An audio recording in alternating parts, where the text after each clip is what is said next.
wabarakatuh. Bagi kita, gedung-gedung megah di MTS Kanjeng Sepuh ini adalah tempat belajar yang nyaman. Namun bagi beliau, setiap jengkal tanah dan sudut dinding di sekolah ini adalah saksi bisu perjuangan, keringat, dan keikhlasan puluhan tahun lalu. Inilah kisah Bapak Haji Ma'ruf, saksi kokohnya sejarah perkembangan Madrasah Sanawiyah Kanjeng Sepuh. Kiai Haji Muhammad Ma'ruf tentang kelahiran dan masa kecil. Saya dilahirkan 12 Desember 1953. Jadi sekarang kira-kira sudah 73 tahun. Kemudian lingkungan keluarga memang alhamdulillah agamis. Ayah saya juga keluaran pondok pesantren, sehingga saya termotivasi untuk sekolah di madrasah. Dari pagi saya di SD, sore di madrasah. Perjalanan pendidikan Kiai Haji Muhammad Ma'ruf sebelum akhirnya menjadi seorang pendidik. Untuk pendidikan saya dari PGA 6 tahun, PGAN 6 tahun, Jalan Barito, Madiun. PGA-nya saya di Madiun 6 tahun. Kemudian ke Fakultas Syariah Universitas Islam Indonesia Yogyakarta di Madiun, mendapat gelar sarjana muda. Kemudian meneruskan ke Universitas Sunan Giri Gresik, Fakultas Tarbiyah, karena jadi guru akhirnya oper ke Fakultas Tarbiyah. Sampai mengambil jurusan PAI, Universitas Sunan Giri, Fakultas Tarbiyah. Kemudian mengambil S2 di Universitas Kanjuruhan, Malang. Untuk pesantren yang saya singgahi, yaitu satu di pesantren Rodhotul Huda, Madiun. Yang kedua, pondok pesantren Bibrik, Jiwan, Madiun. Yang ketiga, ya akhir-akhir ini ada di Mambaul Khisan, Ujung Bangkah. Motivasi terbesar sehingga memilih jalur pengabdian sebagai guru. Yang memotivasi kita menjadi guru memang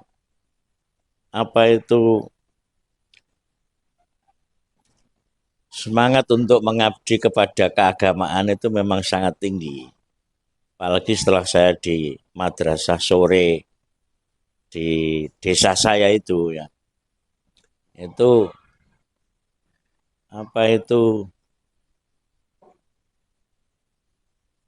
Situasi keagamaan di sana memang kurang maksimal. Sehingga saya termotivasi untuk masuk ke pendidikan guru agama itu. Sehingga dengan demikian pada saat di pendidikan guru agama negeri di Madiun itu termotivasi sekali. Nah, itu. Memulai awal perjuangan Bapak Kiai Haji Muhammad Ma'ruf terkait situasi dan kondisi lembaga MTS Kanjeng Sepuh. Untuk pertama kali saya masuk sini itu tahun 1980. Ya. Tahun 1980 itu kelasnya besar, tapi ruang kelasnya kecil, artinya tidak cukup. Mestinya kita butuh 21 lokal, tapi hanya tersedia 10 lokal. Sehingga sistem pendidikan pagi dan sore. Kemudian situasinya memang untuk daerah sini memang bagus keagamaannya. Jadi pada saat saya datang sini kan pondok pesantren anak-anak itu kan sangat tinggi. Sehingga tiap hari berangkat anak-anak datang menuju pondok pesantren Mambaul Kisan itu motivasinya sangat tinggi. Oleh karena itu,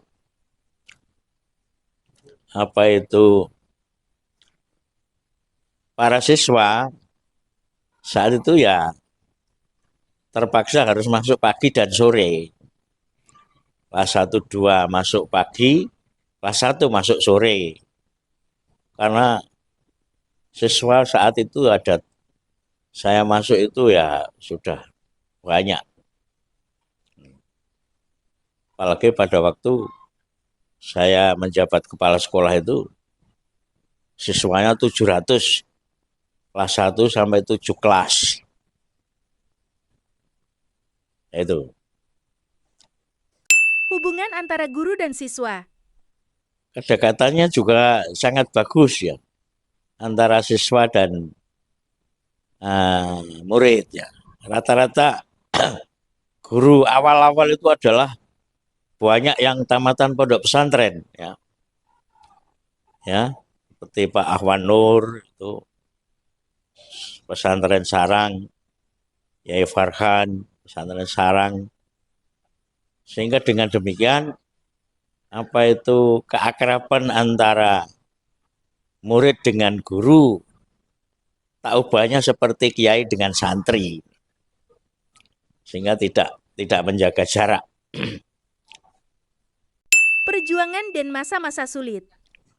Tantangannya yaitu satu tantangan dari segi kekurangan lokal ya. Sehingga kita mencoba untuk memasukkan pagi sore. Ya. Saat itu siswa 700 siswa hanya punya 10 lokal. Sehingga saya maksimal untuk melakukan pendekatan minta bantuan ke kantor wilayah Departemen Pendidikan Provinsi Jawa Timur sehingga mendapat kali 5 bagian. Sehingga pada saat saya jadi kepala sekolah itu gedung L ini adalah jasa saya.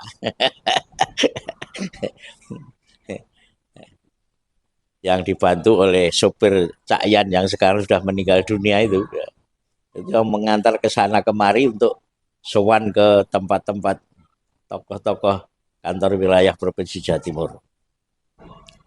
Mengatasi masa-masa sulit dengan saling menguatkan antar tokoh madrasah sehingga lembaga tetap bertahan. Untuk saling menguatkan ya itu ya cari bantuan.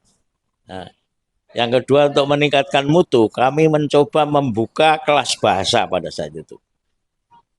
Kelas bahasa saya buka program bahasa Arab dan bahasa Inggris dan alhamdulillah saat itu program bahasa itu masuk pagi, ya, tidak masuk sore karena kelas 1, 2 masuk pagi, kelas 1 masuk sore, tadi terakomodasi siswa kelas 1 itu. Sehingga muncul beberapa hasil daripada program bahasa ini, sehingga banyak anak-anak kita yang diterima di perguruan tinggi negeri maupun di IAIN, sehingga banyak yang sekarang ini sudah menjadi doktor, seperti putranya Yasuel, dokter Elin itu, kemudian anak saya Asraf Farahmi, dokter dari Taiwan, kemudian anak saya yang sengaja Gontor itu juga keluaran Universitas Internasional Malaysia. Kemudian siapa itu? Profesor Zainul Arifin, Kauman.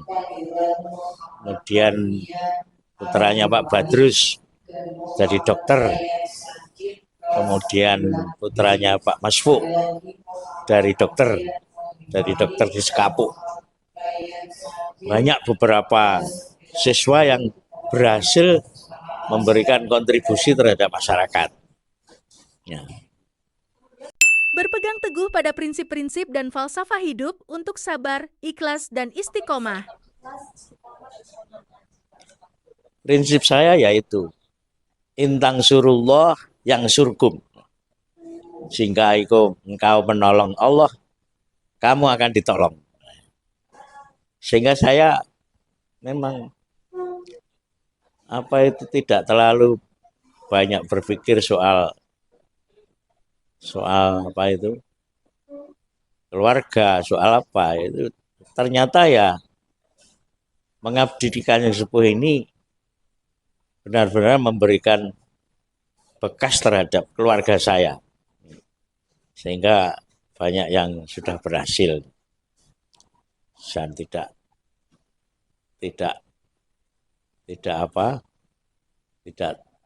kekurangan apapun yang saya miliki. Bahkan permintaan saya kadang-kadang malah melebihi daripada doa saya. Semangat dan aktivitas Bapak Kiai Haji Ma'ruf. Ya, saya ya jadi ketua MUI Kecamatan Sedayu, kemudian sekarang ini posisi saya sebagai Rois Suriah NU Kecamatan Sedayu. Kemudian tiap ada kebutuhan masyarakat yang minta hajatan, misalnya nikah atau kawin atau apa itu saya biasanya memberikan pengajian, diminta untuk memberikan pengajian. Dan itu sehingga masyarakat di sekitar Gresik Utara ini kenal banyak dengan saya. Perasaan Bapak Kiai Haji Ma'ruf dengan kemajuan, kesuksesan, dan keberhasilan lembaga MTS Kanjeng Sepuh. Ya, bangga dengan kemajuan kelembagaan kita yang demikian hebat ini. Hanya memang untuk mempertahankan ini karena basic kekuatan kita ada di basis NU. Wali murid dari NU itu rata-rata basisnya adalah pendidikan pesantren dan pendidikan madrasah. Karena itu harus ada motivasi untuk anak-anaknya disekolahkan ke Kanjeng Sepuh. Ini. Demikian juga nanti pada waktu kegiatan Ramadan itu usahakan untuk sistem Ramadannya seperti di pondok pesantren. Jadi metode utawi itu tetap berjalan. Tidak usah ceramah lepas-lepas. Itu untuk memotivasi. Sehingga perlu ada peningkatan kualitas. Kemudian setiap acara sekolah itu sebaiknya memang ya ada 2 bahasa yang kita tampilkan. Itu sejak terjadi program bahasa itu sudah ada, sehingga ditiru di madrasah-madrasah lain berasal dari ide daripada Kanjeng Sepuh. Saya kira itu. Sejarah atau nasihat? Emas Kiai Haji Muhammad Ma'ruf. Yang pertama ya kepada para siswa ya menghormati guru. Nah, kalau kita di dalam kitab Ihya itu kan guru kepada murid itu seperti Sayyidi ala abdi, Tuhan kepada hambanya. Selama itu siswa bisa memegang teguh ini, insya Allah ilmunya akan manfaat. Kemudian yang kedua, semangat rekan-rekan pendidik ini betul-betul supaya menggambarkan keikhlasan yang benar. Jangan sering tidak masuk, tapi harus betul-betul bahwa waktu itu adalah sangat penting. Al-waktu asmanu minadz dzahab itu sangat penting untuk bisa kita pegang. Jangan sampai kita mudah meninggalkan sekolah, mudah meninggalkan mengajar, tetapi betul-betul kita skala prioritas orientasi kepada anak ini. Insya Allah jadi itu. Sehingga nanti kalau lembaga ini sudah banyak yang jadi orang-orang besar, nanti kalau di akhirat kan goleki gurune sapa kuwi. Untuk kalau dia mendapat posisi tempat yang bagus, goleki gurune. Untuk bisa misalnya gurune no akhirat gak tapi enak, ya ditolong supaya jadi enak. Itu antara lain motivasi yang harus kita berikan kepada para siswa. Cukup ya. Nah.